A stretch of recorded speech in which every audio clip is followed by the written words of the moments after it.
we are recruiting 24/7, but knowing your numbers is what allows you to make those future decisions, brutally honest.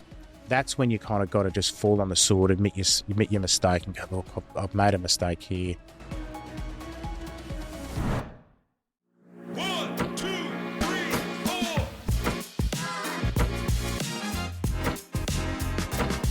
4. Welcome to The Business Game, a podcast that moves the needle.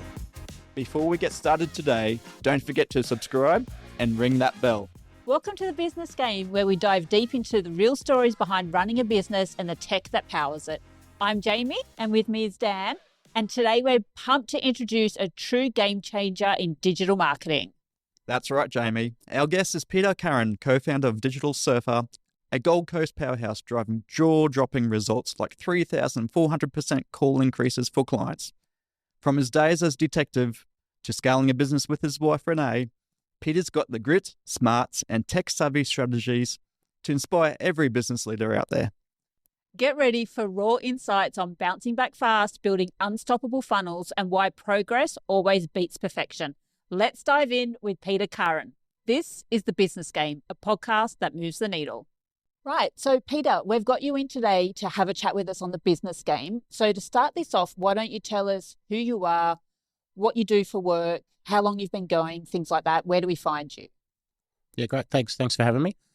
Peter Curran, owner of Digital Surfer. We're a digital marketing agency who specialise in websites, paid search and SEO. And I guess whilst there might be some level of complexity about what we're doing, I think the best way to explain it is that if you're a business who needs to be found on Google and that's a problem for you being found, then that's the problem we solve. How do you find getting straight into the Google thing?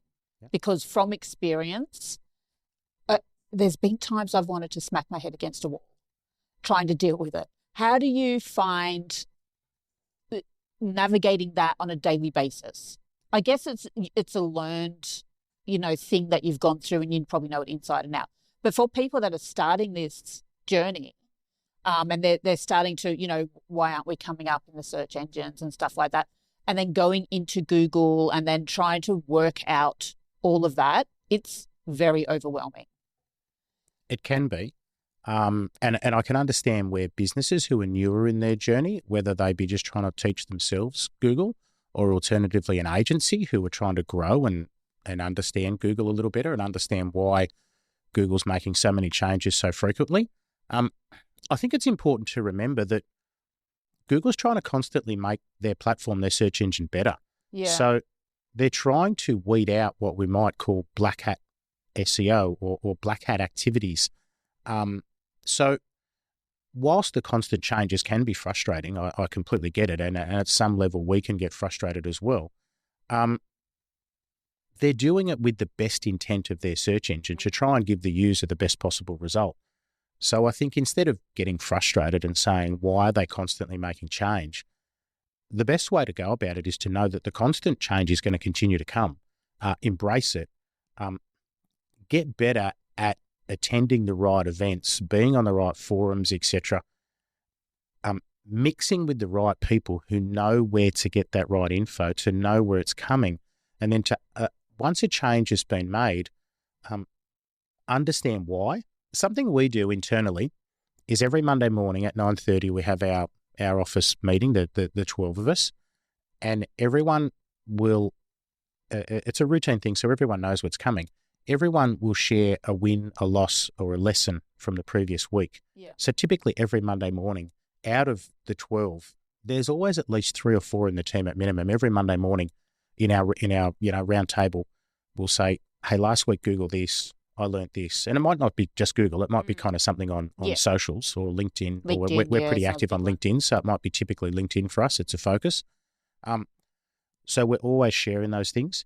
And we just use an internal communication system called Slack. And a lot of that will just get shared in the general feed. Mm-hmm. So someone might cut and paste an article or a link or whatever the case may be and say, hey, guys, this is worth reading. So I think for us, it's just part of doing business. We know we've got to stay on top of it. That is, we do a little bit on Bing now, but, Google's the primary. Bing are trying to get traction. Yeah. And they probably will. They'll get some market share from Google, but I'm not sure how much. Depends how much they're prepared to throw at it. but we're just embracing the change. We're kind of just enjoying it instead of getting cranky now, because some of the best lessons have come from some of that change. So you can have, say, it's an SEO campaign as an example. If it's going really well, that's great. Yeah. And you've learnt over time across many industries and many campaigns what's going well, and that's great. But all of a sudden, if there's an algorithm change and everything goes bad and a client's ringing up saying, hey, I haven't had a phone call for 2 weeks, and we're like, oh no, SHIT, what's happened here? Well, that's where the lessons come from us as the agency as well, to be better prepared for it, to make sure that we're circling in the right forums, groups, etc., that we know that some of these bigger changes are coming. And at some level, if any of our clients get hit really hard, well, that's our bad. Yep. That's bad work on our behalf. Yeah. We should give ourselves a kick in the bum for that. Given, we're not 12 weeks in, we're 12 years in, we should be seeing these things coming. Yeah. And we certainly have things in place to make sure that we're on top of that. So I guess there has been instances over the years, though, when certain industries will get hit hard, and you do see some rankings fluctuations. But the bigger lesson then internally as the agency is, well, how quickly do we turn this around? If a client site gets hit and it drops in rankings, and they're, of course, a bit cranky because they're relying on good rankings for phone calls, and, that's a primary source of business. The opposite is someone a small business doing their own SEO. Yeah.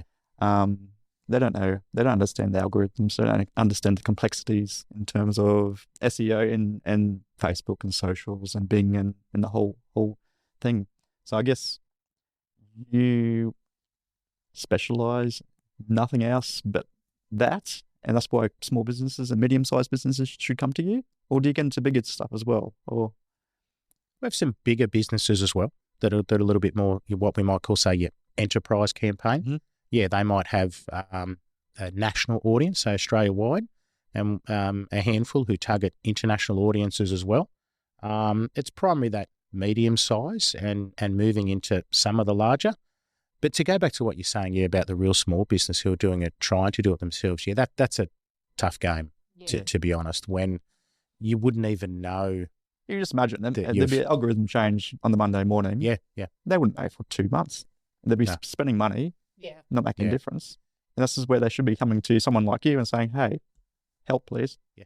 Look, even if it is just for some foundational stuff, there are some businesses that are pretty early on in the journey, and they'll want to do it themselves, and they might be forced to do it themselves because of budgetary constraints. We all get that. Everyone's been new in business. And even now, we're still, there's budgetary decisions to be made all the time. I don't think it matters how big you are in business. BHP are still making budget decisions every day. So something that we say to people is, if you have to do it yourself, it's worth investing in your business and getting someone like us to at least do some keyword competitor research for you, to be saying to, if you're going to go and write your own content, at least be writing it around the right keyword search terms. If you can't pay us or a content writer from anywhere to write your content, it's okay, but have a clear keyword strategy and understand some simple things. And a lot of people will say, look, I'm a good writer and I've written some blog content. We'll say, okay, great, that's fantastic. And a lot of times some people they write quite well, academically, grammatically, all that sort of thing. But the problem is they're writing then about topics that they like and they're knowledgeable on, but it doesn't necessarily mean the masses out there are looking for what they're online, looking for what they're writing about. So you kind of say, and they're like, oh, it's not really working. So, well, yeah, that's right. There's no strategy behind it. So if there was no research and no strategy, you just went a bull at a gate, and good on you. A lot of them, their enthusiasm's 11 out of 10. Yep. But the strategy's wrong. So it's kind of doomed from the beginning. So something that you implement in your business and you emphasize quite a lot is speed recovery. Yep. Talk us through that. What do you mean in regards to speed recovery, and why should other businesses go, yeah, okay, that's probably a great idea? One of my favourite topics, favourite points of business. I could actually talk about this point for a day, so I've got to try and get the point across and be brief. It's the ability to move on very quickly. Mm-hmm. And I guess one scenario I'll give, there's two separate scenarios. First one is, as a business owner, you lose a good client, your best client, high and paid client. you need to be able to assess that, get out your anger, frustration, but you need to move back on, move on, and quickly. You can be cranky about it, and maybe you should. Maybe it's your fault as the business, or maybe things happened and they were going to leave anyway and it was beyond your control. But as an owner and an incident like that happens, that is when you need to display good leadership, and you need to be able to assess that quickly, but move on. So something that we've learned is, as the business owner, and we're a husband and wife business ownership, Renee and I, so then there's 10 team members underneath us. They need to see us being pretty equal all day, every day. So on my worst day, I've still got to be here. And on my best day, I've still got to be here. They need leadership. Now, not that we employ a team of kids, but you still need to be a leader. Mm-hmm. And that means behaving and performing at a certain level all the time. So I can't afford to behave poorly because a client leaves. So I need to practice speed recovery, which is the ability to accept that, assess it, but move on quickly. And here's a really great example of where we have got a hell of a lot better at this.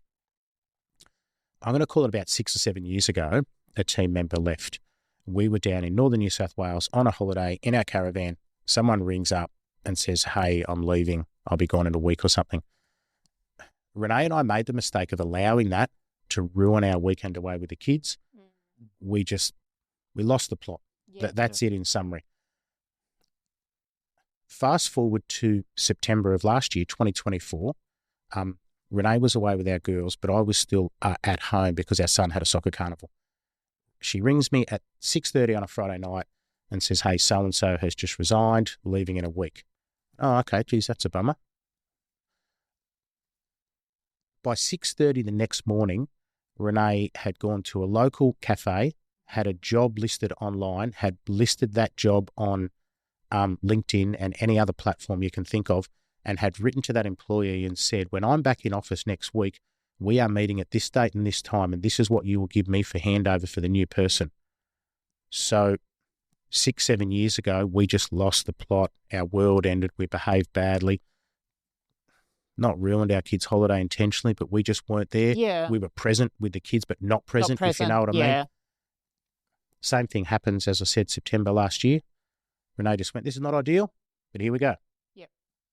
That's the thing, though, isn't it? You can't change the past. You can't change what's happened, but you can change what's going to happen in the future. And you still need to then sit down with that person who's left and go, "Hey, look, good, bad, indifferent, please be honest and tell me, did you get a better opportunity? Moving away? Like, what happened? Did we do something bad, etc.?" You've still got to have that exit interview and all that sort of thing, and work out, well, can we do something better as owners? But again, we could have sat around kicking stones and said, "Oh my God, so-and-so's leaving. This is the worst thing in the world." And sometimes you can still be upset that someone leaves, but you've got to say to yourself, "I've just got to move on." No dwelling. Yeah, I'll sit down with them and talk through it, as we always do. But you've just got to be able to say, "Look, I've got to take a deep breath. I've got to accept that this has happened. It might be my fault. It might be their doing. Who knows what? But all that kind of doesn't matter. They've said they're leaving. They've made up their mind. Yeah. I need to replace them because business has got to continue. And again, I need to provide a good example to the rest of the team, and they need to see good leadership. They don't want to see that someone leaves and I sit in the corner and cower and go, "Oh my God, what am I going to do?" Yeah. There always has to be that plan B, and you've got to go to that plan B quickly. So, speed recovery is that ability to just, I'm not saying that you've just got to let it go instantly. Sometimes things happen that are really serious and can really knock you and you're off your game. Yeah. But you kind of still got to put a time in the calendar and say, at 3:00 today, that's it. Yeah. I'm going to let it go. But need to compartmentalize that and move on with the business. Yeah, I'm going to be cranky all day. And whether you should or shouldn't kind of doesn't matter. It's an individual thing. There's no right or wrong. But you can say, "I'm going to be cranky till 3 today, but at 3:00, that's it. Yeah. I'm letting it go. I'm taking the deep breath. I'm going to have dealt with it." Yeah, speed recovery. So do you have any sort of advice to give other business leaders on how they can, I guess, pivot in that moment where they do have to compartmentalize? Like, have you had any tried and tested ways where you're like, okay, this is what works for me because this is going to continue letting me be the leader I am, elevating my team, even though we're going through this tough spot at the moment? I don't know how to answer that. I think for us, we're just at a point, it has literally just become second nature. Yeah. And it's not even just It's a a business. learned behaviour. Yeah, that's right. Yeah. In and out of business. This was actually taught to us in more of a sporting analogy. Mm-hmm. We had a coach years ago who was a coach of athletes at the Institute of Sport in Canberra many moons ago. And he explained to us the biggest difference at times between certain athletes and why certain athletes made it on a world scale and were successful and others didn't was typically not ability. It was just mindset. It was headspace. So it was taught to us in that sporting analogy, but converted into the business analogy, and we've just kind of taken it on in life as well. Renee and I will just constantly say to each other, speed recovery. And I guess it's just become so ingrained in the way we live our lives that, doesn't matter what happens. I could walk out the front and I got a flat tire in the car. I'm like, oh, it's a bit of a bummer, but I'm not going to lose any sleep over it. This is so minor. Yeah. So whether it be a minor nothing or a pretty major thing, we've just got so used to that. That's just a philosophy we live by. It's not even just a business philosophy. I don't know about you, Dan, but I quite often, and I say this to my daughter as well and my partner and whatnot, and I'm very much, I think, okay, is this going to matter in 3 hours, 3 days, 3 weeks, 3 months? How big of a glitch is this particular thing in my life? And really, when I boil it down, I'm like, yeah, it has pissed me off right now. Yeah. But it's not life altering. Not if you have that plan Just to back you up. Accept what's happened. Yeah. Learn from your mistakes and plan, move forward. Yeah. I think sometimes the bigger the glitch, if we put it that way, possibly the greater need to be able to move on quicker as well. The consequences could be, I don't know if drastic's the right word, but the consequences could be big, but still, regardless, as you've just said, you can't change it. So regardless of how I behave now in 1 hour or 3 days, that incident has still happened. Yeah. Yeah, so it's not kind of a thing where we say, look, actually forget about it. It's possibly more just, look, deal with it and accept it. And it might be something that you've then got to deal with. If it is pretty big, it could take weeks or months to deal with it because something major could have happened. Yeah. But you've kind of still got to move on. Yeah, look, possibly it's fair to say sometimes easier said than done. Oh, absolutely. But we've just felt it serves us well, kind of primarily as a business thing, but we've just turned it into a life thing. Yeah. I think this is a good segue into hire slow, fire fast. Yeah. Yes. I'm interested on your perspective here because I know I've worked for companies that have done the same thing, and I've worked for companies that have done the polar opposite. And there is a very different dynamic in morale within the office from one to the other. So what's your take on hire slow, fire fast? We, I guess, operate that way because we've learnt some hard lessons. Yep. And almost as recently as in the last 2 or 3 years, if someone is leaving or if you've had to say to someone, hey, it's not really working out, maybe it's in the best interest of all that we don't go this way anymore. And typically we found if you say that to someone, they're kind of like, yeah, thank God you said it. I wasn't really enjoying it here either, you know. And it can just be a very mutual, there's no dramas at all. Everyone's kind of relieved.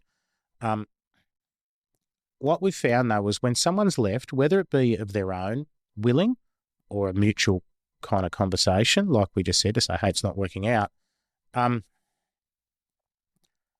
they leave and instantly you replace them. You just go, boom, advertise a job, first people that arrive, 2 people arrive first day, you just hire one of them. You go, they were the best on the day, cool, you just hire one and they start 2 days later or a week later or kind of whatever the case may be.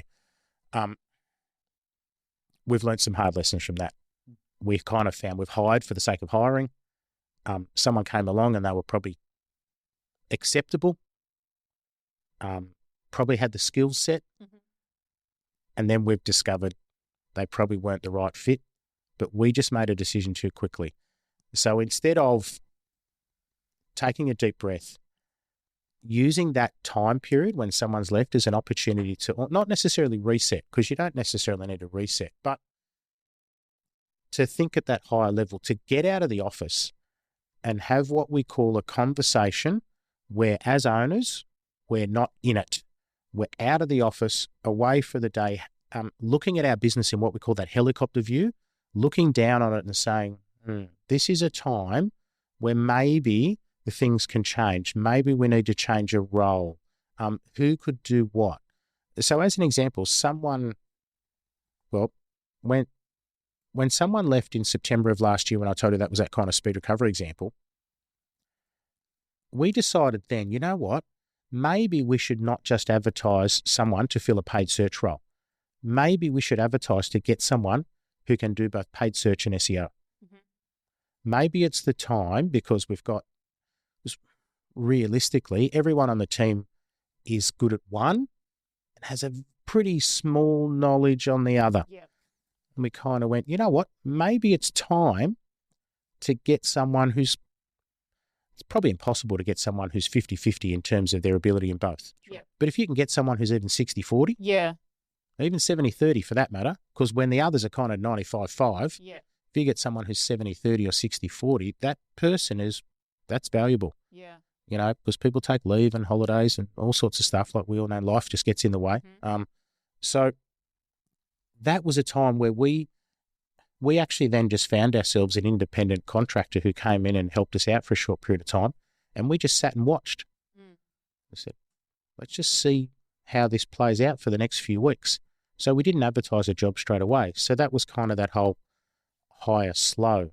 If you're going to do that though, you kind of you've got to have your plan B and your backups. So I guess over time though, we're fortunate. We've met a lot of people, a lot of business owners. So you know a lot of freelancers, you know a lot of even other agencies. Yep. Where you can just say, can someone help me out for a week? So we've just really learned, take a deep breath. Even if you feel the need to go and write a job ad and get it ready to go, to be prepared, we'll do it. But if you can, if there's others in your network, whether it be freelancers, contractors, who knows what, you may just need to go and hire someone that day. Like, I get it, right? Your workload might be out of control. You might have been at capacity beforehand, and then when someone leaves, you're way beyond capacity. We've just learned, I guess we're fortunate. You've been doing it long enough now. We just take a deep breath and say, you know what, we're just going to sit and chat about this. Let's look at this at that helicopter view where you're not in it and you're not under the pump and you're not heavy breathing. You're thinking very logically and strategically and saying, what am I going to do? I might move some pieces of the puzzle around here, because I actually think now long term, this person leaving has opened my eyes up to the fact that we could do A, B, or C. So hire slow would always be our advice. I like it. That's a really good one. Something I haven't really considered before in past business. But you get the wrong person in the wrong role, it ends up in a bigger mess, and you've got more to sort out. Yeah. Well, yeah, exactly not to right. mention the cost of training someone. Yes, Exactly. And it's not something that I think most businesses, it's quite, I shouldn't say don't think of, everyone thinks of that, right? But it's quite often a bit of an oversight on how much actually goes into training someone, let alone training the wrong person. Oh, yeah. A drain on your time. Oh, yeah. Resources. Absolutely. Yeah. Absolutely. Yeah. A drain in your kind of just your own headspace. Yeah. Yeah. And I think the fire fast may be a little bit more self-explanatory. We're kind of the view, whether you've hired fast or not, if you've hired fast, got it wrong, hired slow, got it wrong, so be it.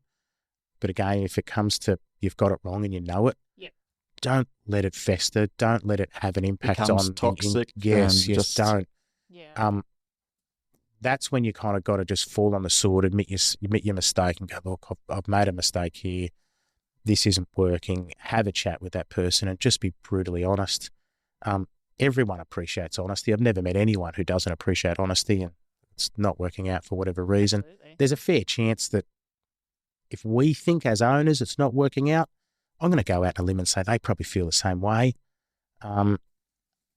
Private conversation, of course, respect someone's privacy and that they're just a person as well. And, sit them down and say, what are your thoughts? Well, this is what we're thinking. And, and what we've found is it's better to just, the quicker that happens, the better. And literally like, look, if we've made a decision today that we're going to leave, if you haven't been here that long, can you spend the rest of today hand over sorting out what you need to? But maybe we just finish it today. Like if we've ripped the Band-Aid off, that's it.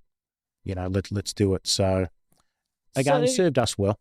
For other sort of founders or CEOs or GMs, whoever the decision maker is in regards to teams that are listening in, and they're struggling to delegate to more knowledgeable teams, so they're struggling to hire and delegate that out. What's one mindset or shift that they could do, or a tech solution that they could help with that delegation? Because, and I will put my hand up, that I am the worst in regards to delegating stuff. I'll just be like, oh, it's fine, I'll do it. You guys, it's okay, I got this. And then all of a sudden I've said that, 20 times that day, and I'm still working at 9 o'clock at night. And they absolutely are qualified to do what I've said. It's okay, I got this. Yeah. I think you've almost got to learn that the hard way. You shouldn't, but let's face it, we all have. Yeah. But I think if you're going to scale and scale fast, you just have to accept the fact that you've got to delegate.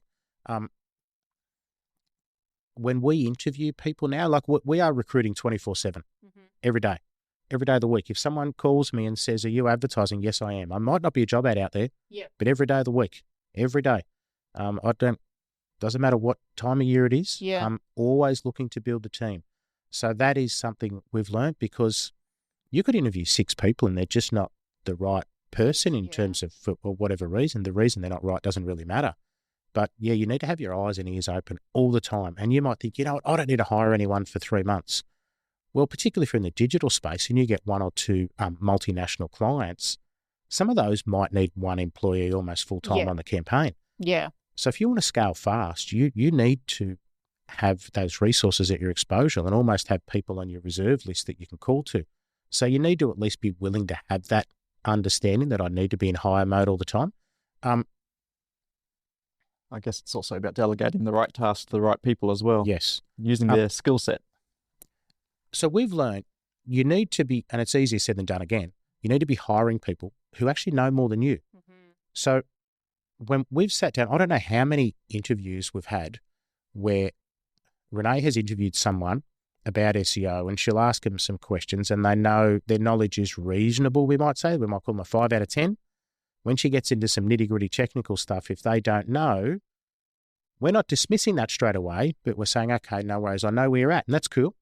It is what it is. But if we need someone, if you've got someone who's at a 9.5, 10 out of 10 level about SEO who's already on the team, well, great. But if we're looking to hire someone who can come in and hit the ground running and their knowledge needs to be 9.5 out of 10 at an absolute minimum on SEO, well, when the person presents at a 5 out of 10, well, we can't hire them on that particular occasion. We need to be hiring people who know more than you. So Renee's level of SEO is brilliant. It's as good as anyone I know.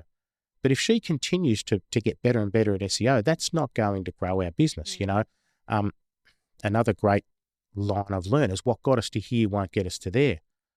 So if I decided to go and learn website development and know it more from the guys on our development team, that's wonderful. But I'm not going to grow our business by me learning more about websites. I need to become a better business owner all day, every day. And I think that's what every business owner needs to keep in the back of their mind. Like if whether you're in the digital space or regardless of the space you're in, you're a subject matter expert in what you do. But if the business is relying on you to grow, you've got to be prepared to let go, because time goes fast. Like, where's the last 12 years gone? I've got no idea. I've got teenage kids. Where did that go? Yeah, where did those babies go? Yeah, that's exactly right. So you don't want to wake up X amount of years down the track and go, I knew I should have done it, but I just couldn't let go. You've just got to take that leap of faith and say, I've got to get some other people involved. Like, you want to leverage your time and free yourself up. You just have to get yourself in that mindset that I can't do everything. And I'm listening. yeah. I'm listening hard. Yeah. So sometimes that can come about from, and I kind of, Renee would share this far better than me. She was unfortunately born with the perfectionist gene. Yep. And I'm the way other end of the scale. So we do kind of complement each other and try and meet somewhere in the middle. But perfectionists don't get things done. Yeah. So progress over perfection. Yeah. Because whilst you're trying to get it perfect, we can then talk about this thing we call speed to market. So you could have, and this is maybe better advice if you're a startup and you have a certain product or so, and it is quite unique and could be revolutionary and game-changing, if you can't get to market because you're tweaking it, so that in your own mind it's 100%, you then get it to the market and that takes you 2 years. You then get it to the market and the market tells you they don't want, there's no demand for what you've got. You've wasted 2 years of your life. Yeah. And who knows how much money you've spent. Yeah. And then you're mentally exhausted at the end of that and potentially broke in many ways. So you don't realise, but getting it to the market at maybe 80%, I don't know what the percent, there's not an approximate percentage that's correct. Yeah. But you've got to get that to the market, your product, service, whatever the case may be.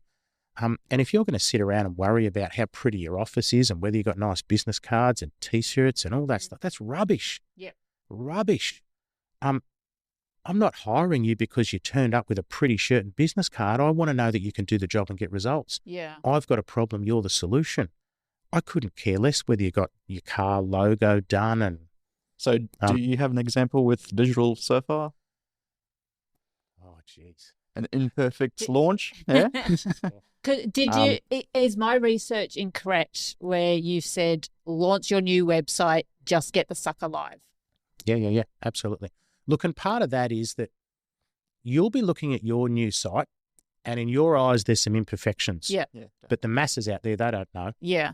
And particularly when some of your imperfections are things behind the scene that are not front-end visual on a website, but you're saying, oh, I know it doesn't do ABC yet. The audience is never going to see it. And if they do, they don't care. No, they don't. They're not looking at the pretties. No, they're they're actually looking at to try and make their mind up as to whether or not you can solve my problem. Yeah. This is a kind of transactional thing. Yeah. I've got a problem. Are you the solution? If you're not, I'll go to the next one. So if you're sitting at home behind closed doors getting it perfect or in your eyes perfect, and then the market can still tell you it's not perfect. Yeah.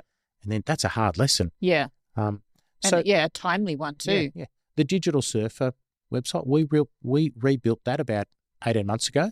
That was the first time in 5 years or something.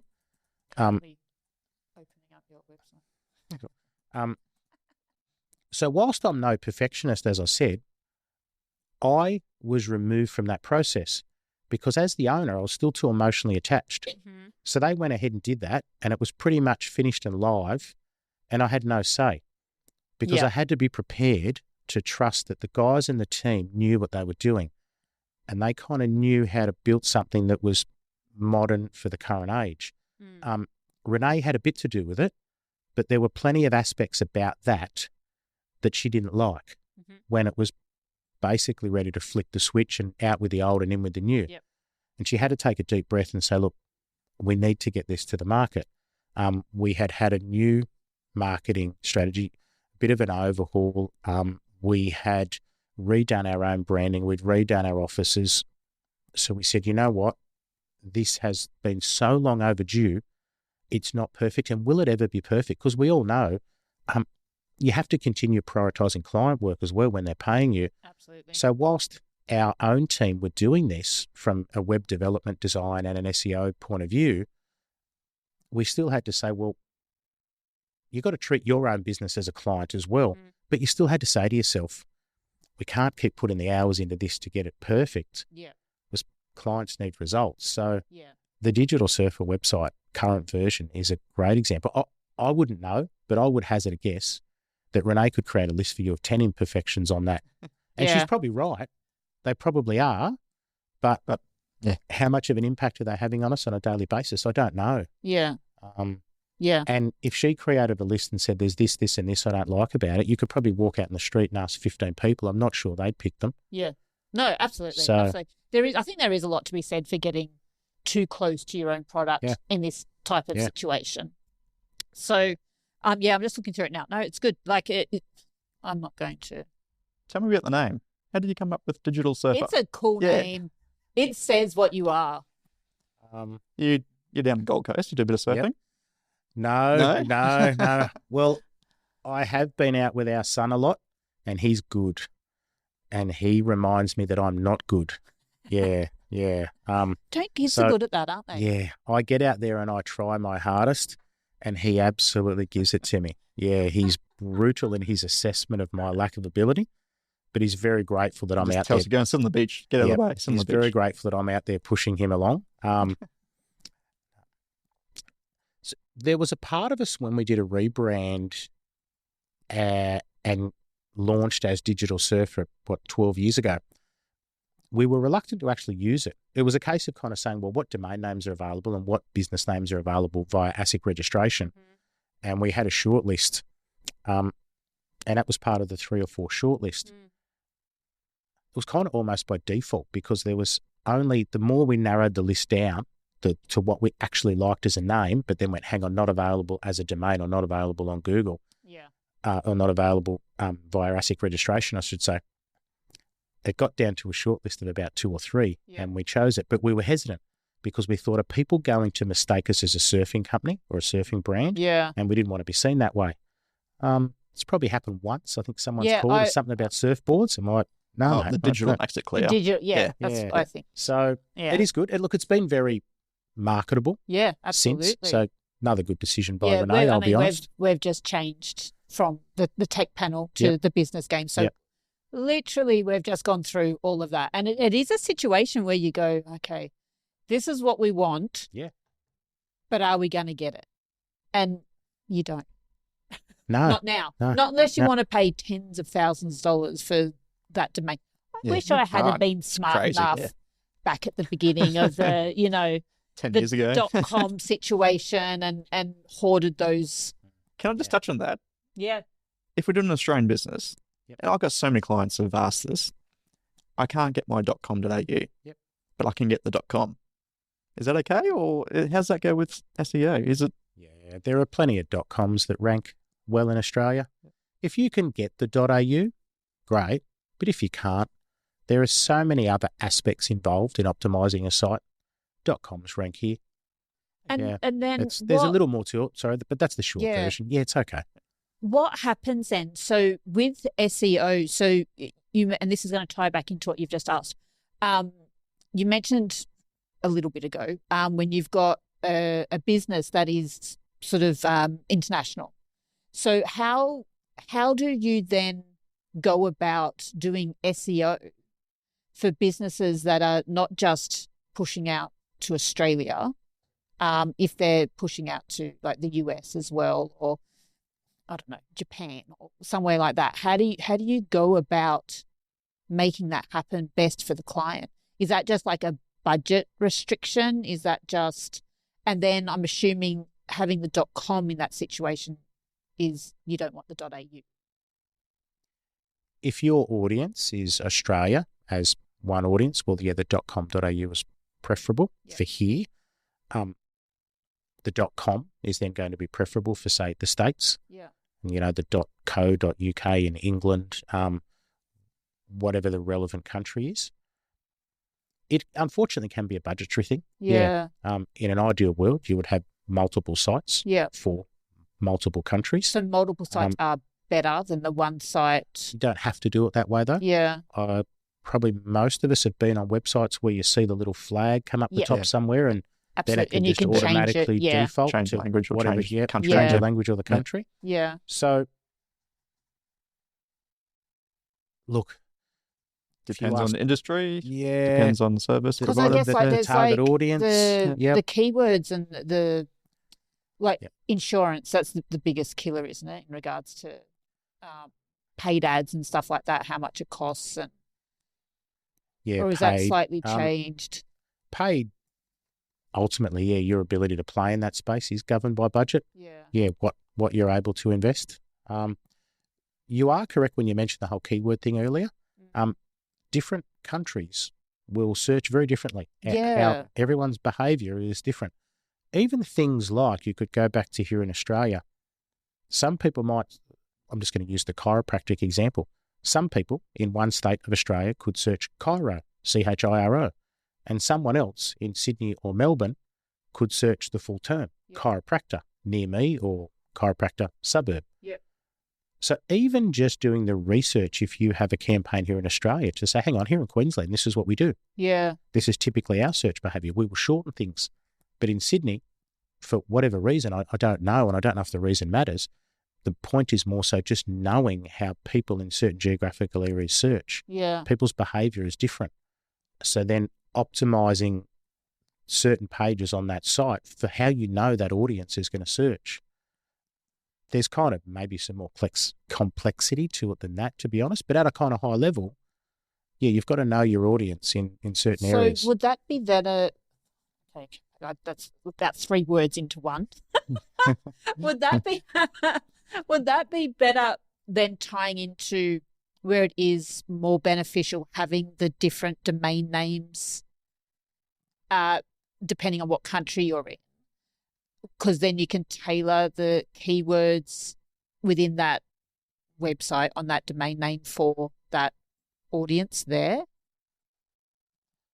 At a very high level, Okay, I guess, yeah, there's okay, but there's not, more. Especially more critical for a small or medium business who wants to expand to engage your services.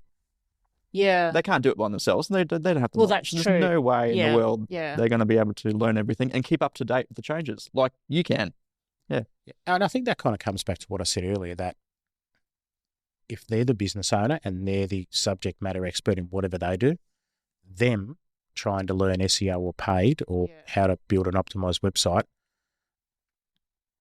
at some level you can kind of say, well, maybe I saved a few dollars in doing that myself, yeah, but did you really? What have you potentially cost yourself in lost sales? There's no way of really knowing. ascertaining Yeah. that, really. But you could maybe say, well, hang on, I did that activity myself for 3 months, 6 months, whatever. I've had 0 leads or I've had very minimal. If I would have got someone in to do it, no guarantee, of course, of exact results you could have got. But yeah, look, and it's really hard as well. Look, because let's be fair, whilst, yes, we would love to be doing that for everyone, the reality is if you're at the real start of your journey, cash flow can be difficult. It's very true.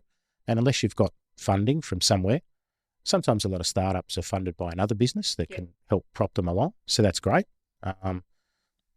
But if you don't have the money, you kind of don't have a choice. We're okay with that. I speak to plenty of people who are like that, and quite frankly, I feel for them. Yeah. And I guess that Particularly comes back to what you originally said. If they can't even afford the whole package of your services or whatever agency they go to, Yeah. just get that base keyword set up and stuff like that Yeah. to start kicking them along. Yeah, get a plan. Yeah, if at an absolute minimum, worst case, if it's all you can afford, and even if you can't, look, it'd be worth borrowing the money off someone or maxing out your credit card. Yeah. Get a plan or a strategy from someone that says, okay, great, like if we were going to run this for you for 6 months, this is what we would be doing. So go away and write content around this and, maybe use this tool or go to this person who might be able to write you some content cheap. Simple things like make sure there's analytics on your site. Make sure you create yourself a Google Search Console account to be monitoring the traffic numbers. There are some simple things they can do themselves to kind of track it, because they may well then get to the end of a 3-month period and say, that just didn't work. I tried to implement, but I've got 0. So at what point in time am I going to continue to do this myself for 0? And again, they still might not be able to afford it, but then they've just got to come up with an alternate strategy. But I guess the positive there and the point I'm trying to highlight is if they do that for 3 months and get nothing, well, you can't continue to do that same thing as we know and expect a different result. Yeah, exactly. So something's got to change. So, Yeah. and if you don't know that it's not working, you can't fix it, No, because that's you don't fix something you're not aware of. Yeah. So, yeah, even just knowing the I guess it's tools about- to monitor it. got to value your time. If your time is worth $200 an hour, Yeah. and you are to engage your services $150 an hour, is that smarter to continue to do what you're doing in your business and pay someone else to look after the SEO? And it's just I'm a typical accountant, I guess. I look for the best value. Yeah, not the cheapest price, the best value. Yeah, the best value. Yeah. Yeah, absolutely. I like it. I value your time, your expertise. I'm paying you to get results. Yeah, I guess a lot of people, they forget to work out what it costs them to employ themselves to do that job, Yeah. where their time is better spent on something they're more, have an expertise in. Oh, I'll give you a good example. An electrician goes out, charges $150 call out fee plus $150 an hour. Yeah. They could be, instead of spending their time, if I can speak properly, instead of spending their time doing SEO to look for more new customers, Yeah. they should be employing a SEO specialist. Yeah, and earning that $150. Exactly. Yeah. I think what we've probably all unintentionally done here is segue into that point of knowing your numbers. Yeah. Because, that's true. Yep. Yeah. This really now flows into that knowing Yeah, your it numbers does. Yeah. because we focus on that like you wouldn't believe. We would be having weekly conversations about what's in the funnel, what's going to drop in, and when do we foresee it will. This is in terms of your prospect list, what's in there for both web, paid search, and SEO, because it's not only then about knowing your numbers. It's about from Renee's perspective as the GM, managing the workload of everyone in each of the three sectors. But knowing your numbers is what allows you to make those future decisions. If you know your numbers with a reasonable level of predictability moving forward, you don't necessarily need to be able to pick to perfection 6 months in advance, but you've got to be looking at your funnel and saying, well, this is what's in there.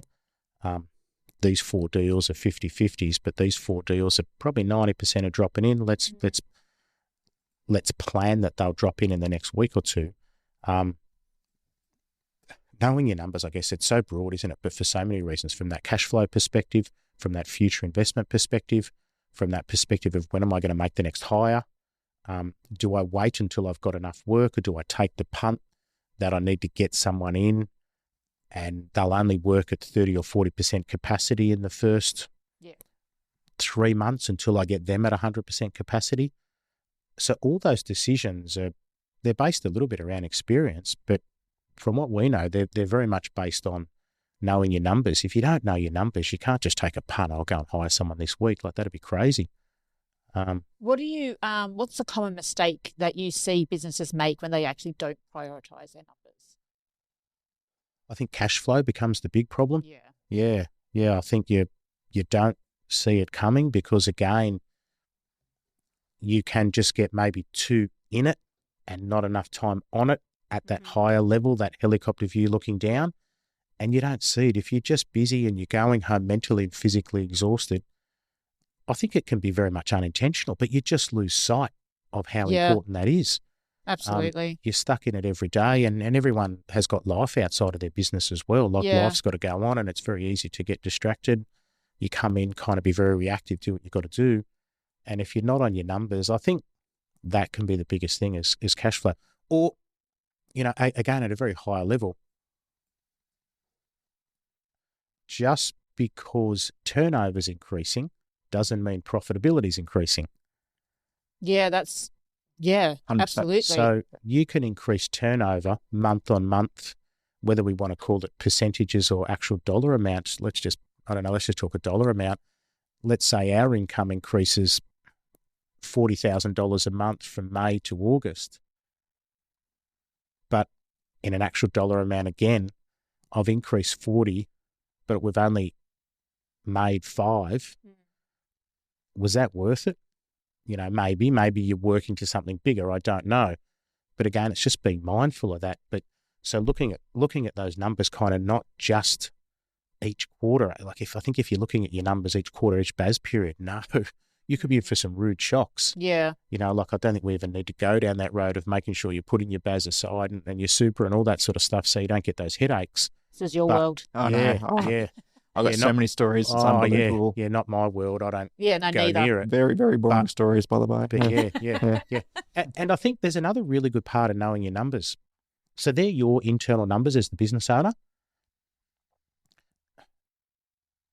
I'll talk about this point, I suppose, more so from the digital marketing agency perspective, but I'm sure other non-digital agencies, business owners will kind of take the point.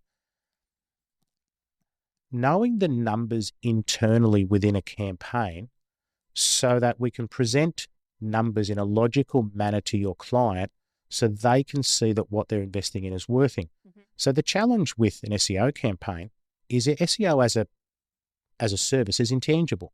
It goes on in the background and there's skepticism and et cetera, and people don't know whether they're getting a result. Yep. So until they start to get more phone calls, more people filling out the form, and they start to make more money, at the beginning, they're skeptical. They're like, we don't know what you guys are doing. I can't see it. I've just got to take your word for it. I'm reluctant. I've been done over once in the past by the sharks down the road who promised me the world, delivered nothing. Yeah. Everyone's unfortunately had that bad SEO agency experience. And even more so since COVID, the backyard agencies drop up everywhere because all of a sudden everyone's watched a YouTube video and they think they're an expert. So knowing the numbers within some of those campaigns to be able to say, hey, hang on, even if it's at a very high level, hey, you spent $4 for the month.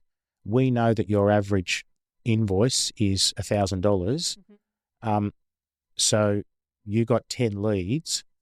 You had the opportunity to quote 10 jobs. So that's the opportunity to quote $10,000. You invested 4. The difference is 6. Now that's very high level. Yeah. I know and that's not even considering what their margins are and all that sort of stuff. But even just being able to share that level of reporting with someone to say, look, we are trying to report to you based on your numbers and metrics that matter.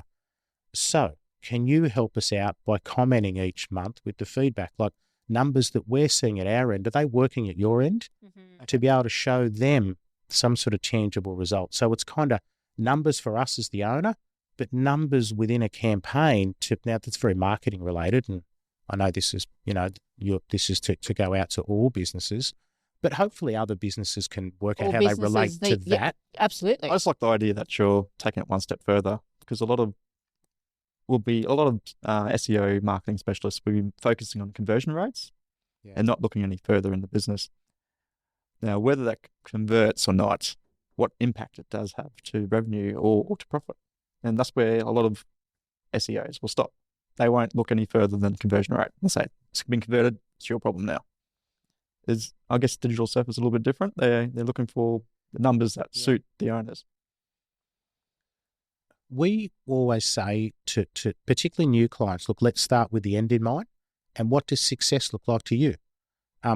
So for a business owner could spend $5,000 a month.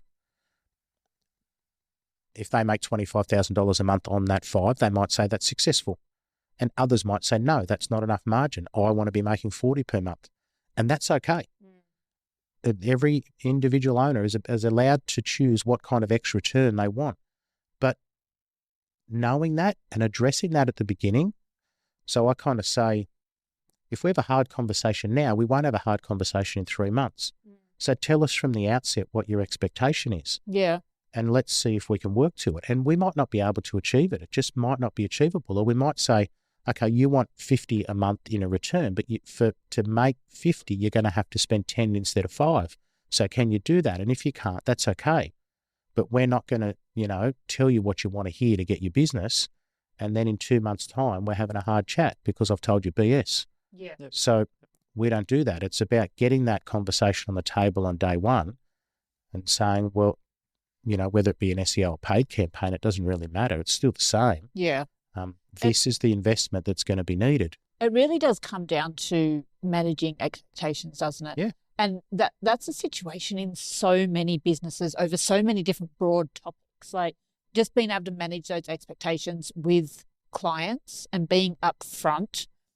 This may work, maybe it won't, but you're not going to know until we try. Which brings me into now, you've brought up Renee a few times. What is it like? Because we're running out of time and I feel like I could speak to you because I'm learning a lot because, as I said at the beginning, I'm so passionate and involved with Google. I, I, what is it like, and how did you and Renee, being husband and wife, start this business, choose your roles, and stick to them? So, whilst being married, you also are husband and wife and business partners. And I want to touch on the previous job. Oh, yeah. Yeah. Oh, yeah. Yeah. Yeah. Tell us. Yeah. Well, let's go previous job first then. Is that how you met her? No, not at all. I was hoping no, for some big no. dish there. No, nothing exciting there. Now it makes it sound like I've yeah. set you up as like a magic mic dancer or something. So pre-digital surfer, I had 15 years as a detective in the New South Wales Police because I grew up in Sydney. So that's where I started my journey in the police. Long time ago, 1997. I don't know where the years have gone. Now you were stationed, because I'm a Sydney girl. Oh, okay. You were Yes. stationed at Mount Druitt. Yes. Okay. You know these places. We Oh, both know these yes. places, Oh, and we okay. were both like, Right. Wow. that would have been interesting there. Oh, what an eye opener! What an eye opener! In the first 12 months, moving from a station called Mount Druitt to another one called Cabramatta, which was kind of almost the heroin capital of Australia at the time. Yeah. What an eye opener! I was this 21-year-old kid, and I thought I was very worldly, and I realised that my parents had given me a sheltered life. When I got out there, What and did you saw do some to angry deserve people. Mount Druitt and Cabramatta? Well, I was a little bit crazy. I asked for it. Oh. Yeah. I kind Okay. of thought, do I want to see action and learn, or do I just want to go and sit at Rose Bay and Yeah. enjoy the lattes? And of course, 15 years later, you're really keen for Rose Bay and the lattes. You are. You are. Yeah. Everyone wants to be there. So no, I did choose to go to those Yeah, okay. not so good areas. Is Yeah. maybe the way we'll put it. Yeah, they're more troubled areas. Particularly for police. Yeah, particularly. Yeah. Yeah. So I'll tell you something which is here's something business related to the police and marketing that you might find funny knowing those areas, but Yeah. generally speaking, anyone in a business sense will get this. The police is the only business in the world they don't have to do any marketing, and all day, every day, the door swings off the hinges. Yep. You have clients coming in the door all day, every day from no marketing. They have the ultimate business model, and you don't have to pay. You don't. Everyone comes in, you don't have to pay. So, yep. What a the That's cops. how you got into digital surfer. The co-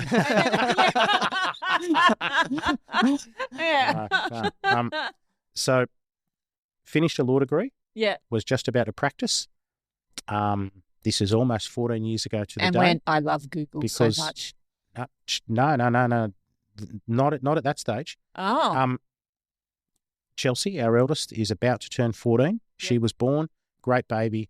Renee went back to work because she had an executive level job at the CBA and was earning $1 squillion. And I stayed home with Chelsea. Yep. Best year of my life. Oh, Absolute I love to best hear that. year of my life. I'm so jealous. That was awesome. Yeah. Absolutely awesome. So whilst doing that, finished the law degree, finished the College of Law, was going to practice, and just said, I don't want to do this anymore. Yeah. A friend of mine who's a copywriter said, I'm going to this marketing event at Surfers Paradise for the weekend. Do you want to come with me? Renee had been going to work and missing a fair bit of Chelsea, and I'll come back to that in a sec. Went along to this event with Mike, came home, and I said to Renee, I've got this new business idea. We're starting a marketing agency. Mhm. And she had the glasses on, and the eyes went down, and she gave me that look that any husband has Yep. faced, where the glasses come down, and she said, no, you're not, mate. You're practicing law. And I thought, that didn't go as well as when I was pitching it and practicing it in the car on the way home. In my head, it was going to be a Yeah, lot yeah. different. I thought, wow, geez, I sold that to myself in the car on the way home. But the glasses came down, and I thought, ooh, I've seen those eyes before. Yeah. So it was a bit of an uphill battle at the start. So I guess Renee's background, executive level, Commonwealth Bank, traveling a lot, and to really cut it short, went back to traveling after Chelsea was born. Mm-hmm.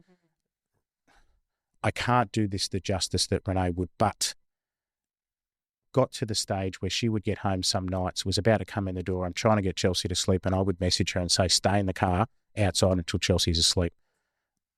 Fast forward 3 years, second daughter Harper comes along, and Renee has that aha moment where she realised, I hardly know this 3-year-old Chelsea. Yeah. So a bit of a tough lesson for us to learn. Yeah. Had dollars in the bank, but she went, I can't get back that. So then Harper was born in 14, Xavier born in 15, never went back to the CBA.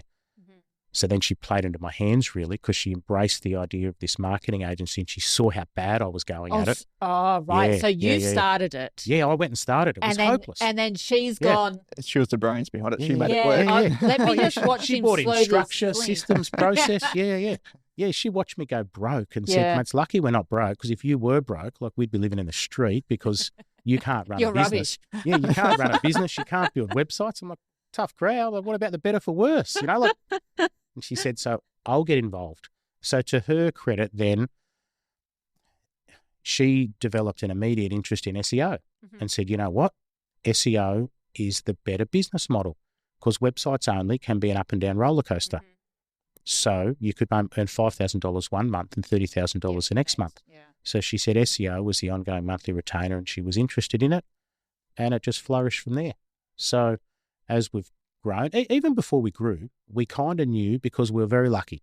We had some mentors very early on that were husband wives. Yeah. And they said to us, we've had some pretty tough moments where we're almost about to split the sheets Yeah. because we couldn't separate it. We couldn't leave work at work. Yep. So we kind of went, you know what, we're not going down that road. And we kind of vowed that maybe at the end of the day, of each day at work, if there was a issue, it had to be resolved before we'd leave the building. We wouldn't take it home. We kind of went, you know, we're not setting this example for our kids. Life's hard enough as it is without giving yourself extra stresses that we've been warned that we could avoid. And look, we've been lucky. So in 12 years, we've probably had 2 incidents where we really did say to ourselves, like, no, I'm digging my heels in because you're wrong. So 2 incidents in 12 years is okay. And Okay. That's brilliant. That's incredible. Yeah. Yeah. So just the clearly defined roles. We're pretty lucky, even in the building that we're in now. Renee's upstairs with the team and I'm downstairs. Yep.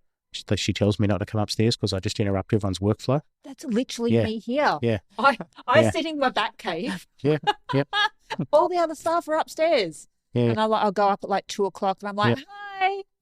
Everyone's like, oh, we better They all all- just There check we go. out for 15 minutes while Yeah. she's here. Yeah. They all look out windows and I look at a car park. Yeah. I look at nothing. Yeah. Oh. She tells me it's better that I stay in there and look at the car park. Yeah. So, no, it works. But look, we've had to work hard at it though. Yeah. Had to work really, really hard at making sure that, you know, there's if things get a bit blurry or grey, we just have to then remind ourselves.